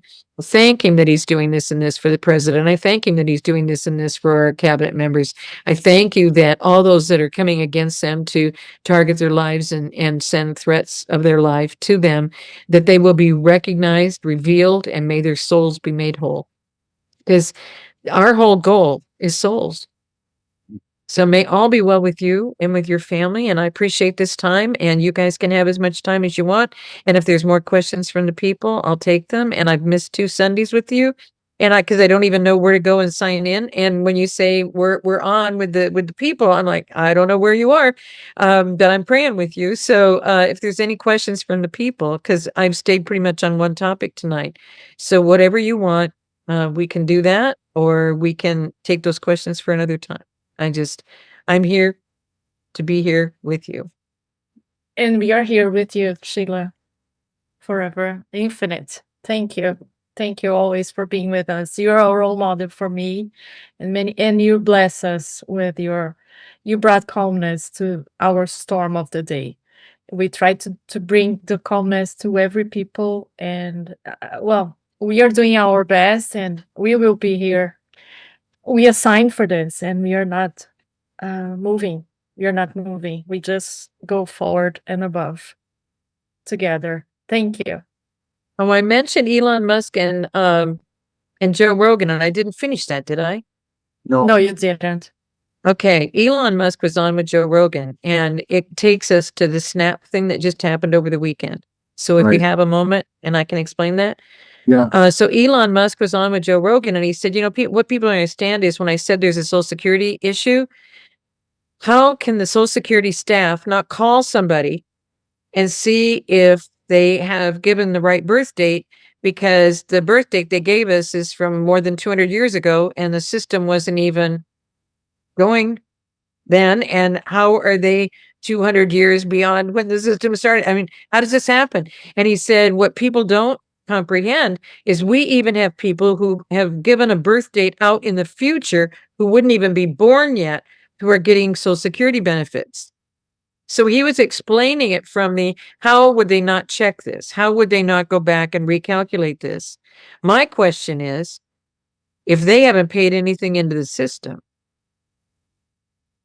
and somebody more than 200 years old would have already had a death certificate and submitted that would close down that Social Security number, how are they paying? How are they calculating what they're paying these people? But now here's the additional part that Elon Musk made clear. Did you know that Social Security number is tied to all their benefits? So all these people who've been getting free hotel rooms to stay in, this is every month, all their rooms are paid for. That's why when I kept saying, even when people had discretionary income, the hotels weren't sold out before I got there. How are these hotels all sold out? Well, they get hotel rooms. That stopped November 1. The credit cards stopped. The phones stopped. Everything stopped because they paid that last payment for October, because we've been empty in the House and Senate for more than a month. So now here we are at the next month, and they have no benefits. And I heard, and this wasn't from them, but I heard from several sources that we had a mass exodus of illegals this last weekend because they didn't know that all their benefits were going to stop. So when that SNAP program stopped, because that's where they get all their food and credit cards and all that kind of thing, and then they get phones that are trackable. And so, boom, they're given nothing to carry on for the next month. They decided to go home. Wow. And did you know it's multi-billions of dollars we've been spending every month for them? And the government is still closed because they needed $1.5 trillion to be approved for the illegals benefit programs, and our veterans are on the street. 1.5 American citizens in financial trouble are on the street. Citizens and single mothers who can't pay their rents. And that's why I said there are people I've been able to help because all they need is 300 or 500 to stay in their apartment and not be on the street because of something that happened with work or a late paycheck or whatever. They've got to have a roof over their head. And you see, without having a roof over my head for 12 years, I understand these things. And everything that I've gone through, I never said, Father, how long is this going to go on? And how long is it going to be before I have a roof over my head? And how long? It's just, thank you for who I can bless today. Thank you. And everybody was a step to what was next. Everybody was involved in all of it. Everybody has a testimony who's done anything with me, and they never had a testimony to share before. This is why we're on this planet, is to reveal to people what you're doing. This is not the life Father had set out for you guys. This is not what you're dealing with and how you're living. That's not God's plan. So when you wondered about how could we do this, it's we have to figure out how to unite together. That's why that personal letter in front of the book is that, and that's why it's almost 100 pages, is that we've got to know he's truth. We've got to decide to be in relationship with truth and share truth. Then we have to know that they've divided us on every single direction in our life. The points against the family, that's the only thing I broke down over. It is every layer that you can't put the fabric of the family together because they've done all this to us. And the children just go off then in their marriage and stay independent because they can't trust because their parents and grandparents are going to die. So they lose those relationships. And then when the parents and grandparents die, they fall apart with regret because you can't go back and do anything once they're no longer here. You've been living the lie. So it's not just cleaning up the lies. We've got to figure out how to unite together. But the only way we can do it is in truth. And everything they've got us in is a lie. That's why you have to know from the Father. Thank you. Thank you for leading me this day. Thank you for leading me in your truth this day. Thank you for showing me what I'm not seeing in this day. Thank you that I have the ability to be with you so close that you're going to carry me through this day. I'm so thankful, because the gift is never knowing where you're going means you're being led by him. If you've got it all planned out, you haven't left any room for him. That's the difference. And did we lose Mike? Is he? Yeah, Mike had to go to a dinner. He apologized, but he wanted us to continue on. Mike is is tremendous. I mean, listen, Sheila, we're so honored and humbled by the wisdom that you bring to us and the teachings that you're giving us, and we know that it's all through the Father, and all we can do is pay it forward. And I think the biggest message that we can leave with the people here, and our numbers are growing more and more as more people are watching, the most important thing in our life, and I'm not just talking I'm talking everyone's life right now, is we have to stop being so busy and start paying attention to what's going on. Because the home that you have, the cabin you have, all the things that you have will not matter if we don't have a country. And again, going back to being a contractor, you can't build anything until you have a foundation. And we are stripping this country right down to the foundation again, and we have to rebuild it. And we need all hands on deck. We can't wait for someone else to do it. And we have to start organizing, like you say. We have to start uniting, even if it's getting together at the local fire hall or at someone's home or what have you. But we need to start sitting down with our sheriff's department, our police departments, and saying, look, at all your law school that you went through has all been a lie. You have to understand. And here, we have the executive orders and we have all the tools. Trump has given us all the tools. It's now up to us to use the tools, because the consent of the government being a republic is we the people. It's not about government doing it for us. It's about we the people doing it for we the people, by the people, for the people. So But people fall into a monarch mentality. There's a whole chapter in book 4 in the book series on monarch mentality, and I didn't know why he had me doing it. And he said, because they don't even realize it. They want someone to fix their lives. yeah, So, that's so true. and we turned it have over to representatives thinking we were doing the right thing. You know, Right. we didn't Right. realize how bad we had to see this evil. But this is what the Civil War was about. Jefferson told us, President Jefferson, and I can't say it as beautifully as he said it, but in essence, once the republic is corrupted, you can't just fix it with a corruption. You have to completely redo it. And that's why they said, we gave you a republic if you can keep it. Soviet socialist republics. You see what they did? Socialist Yeah. republics. Correct. Yeah. Well, here in Brazil, we had, for me, it's a very important figure, which is the Emperor Peter II. And well, he was from the house of Austria and also Portugal. And he said that everything will come together when we finally have justice being made through the justice system, and they have to be paying for what they have been doing. And he was thrown out of Brazil in the 1800s in the middle of the night, and he was a Brazilian citizen. He was born here, as I was born here.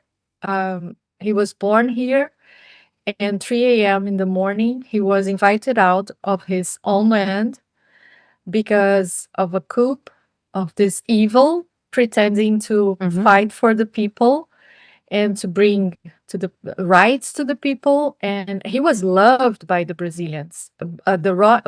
He was very much loved. His mother was very much loved by the people here in Brazil, and that's the reward that family received.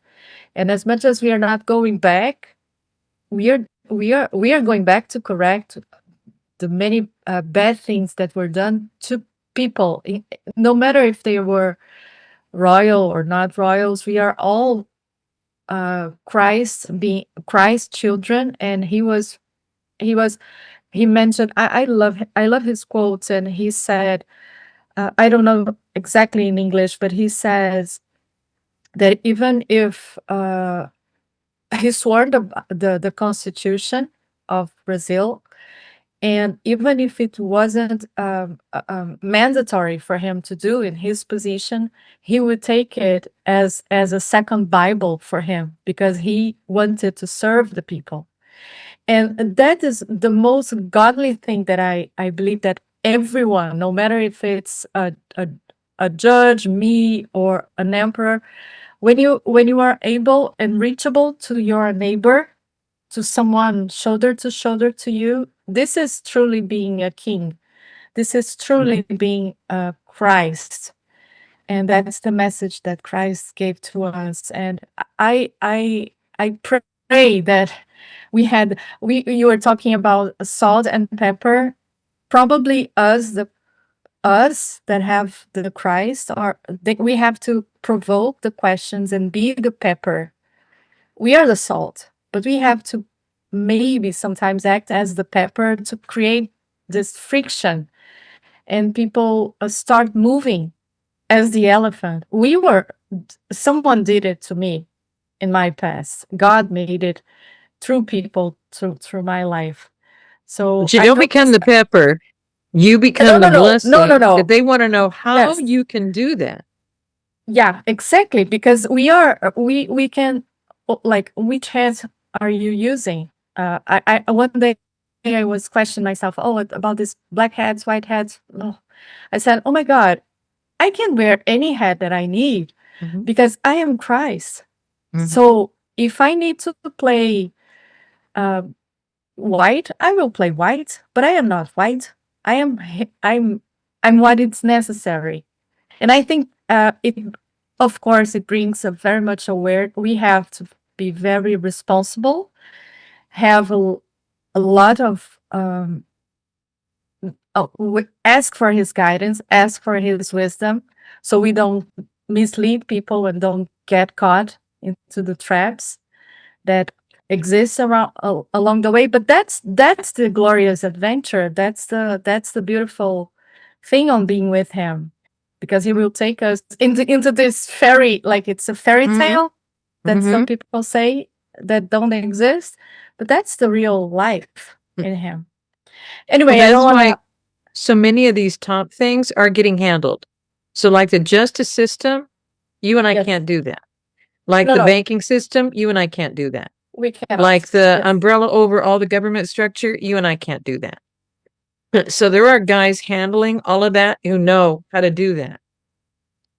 What we have to do is set up, according to Titus 1, the people in all those communities that nobody's doing yet. Because the only way to turn the elections back to the truth is to set up the structure so you have people in those positions who are going to operate in truth. And they took us over in all these positions before we were ever organized. If you get a chance, in the book, it's in the points about the family, but it's in after 42 on the students getting into socialism. It describes in 1912 in Indiana, they had a horse pulling a big buggy thing called a school bus. And people don't understand because they think the 19th century was so revised. It wasn't. They had compulsory schools since 1850. So we want to correct it now, but our students have been indoctrinated for this entire time, and we lost track of that and touch with that. So there are systems that have to change, but it has to take us to change the ones we can change.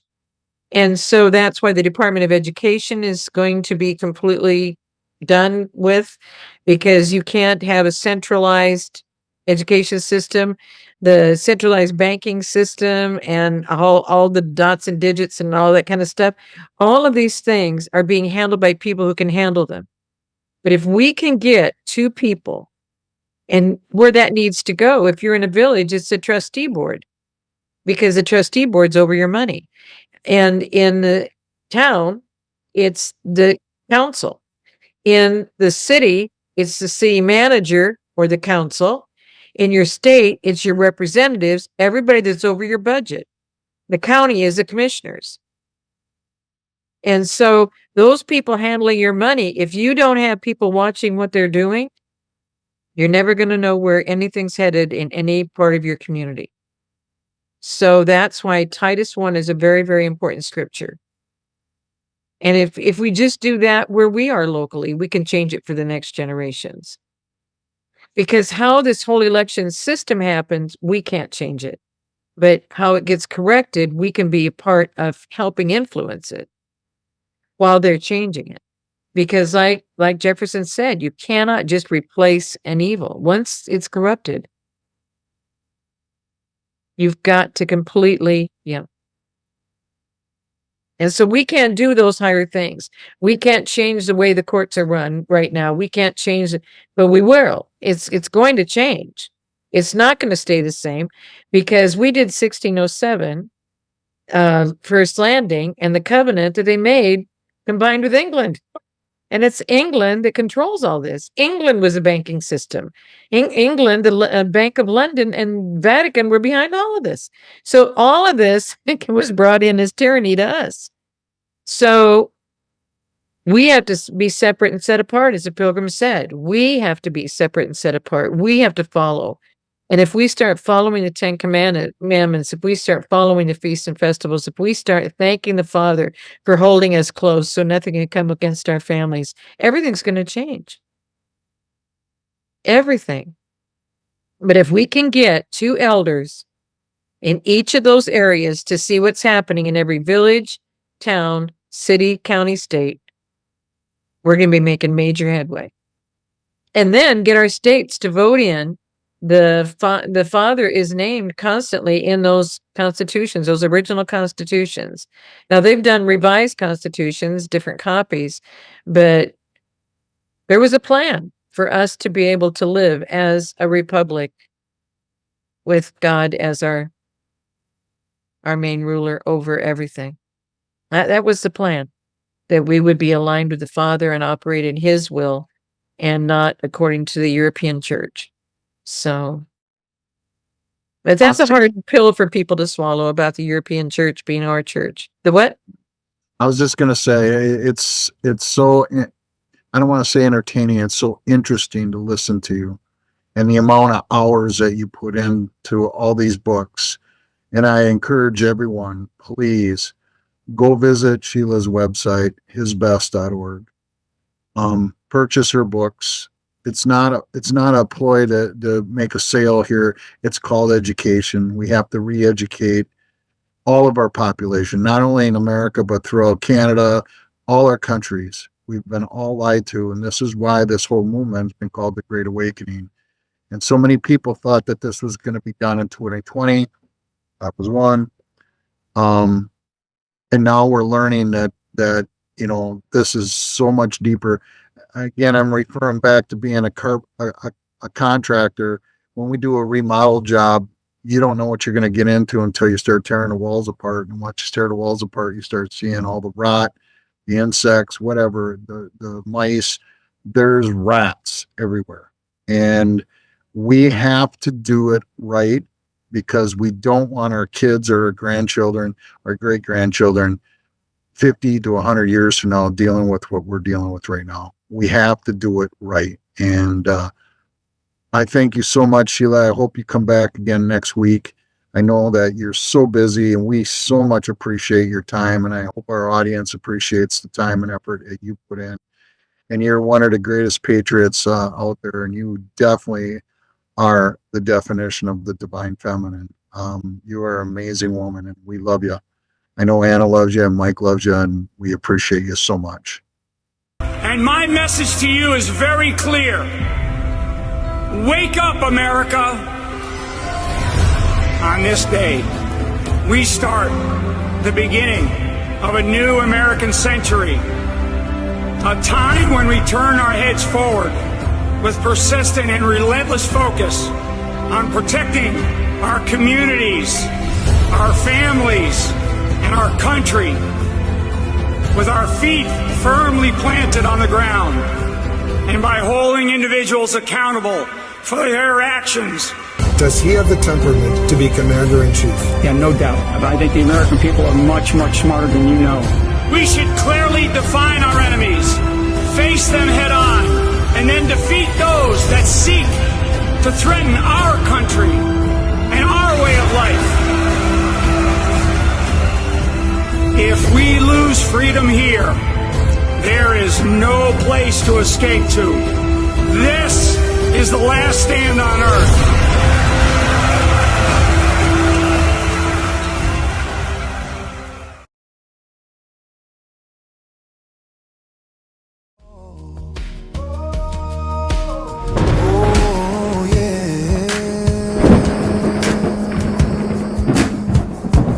Through the storm.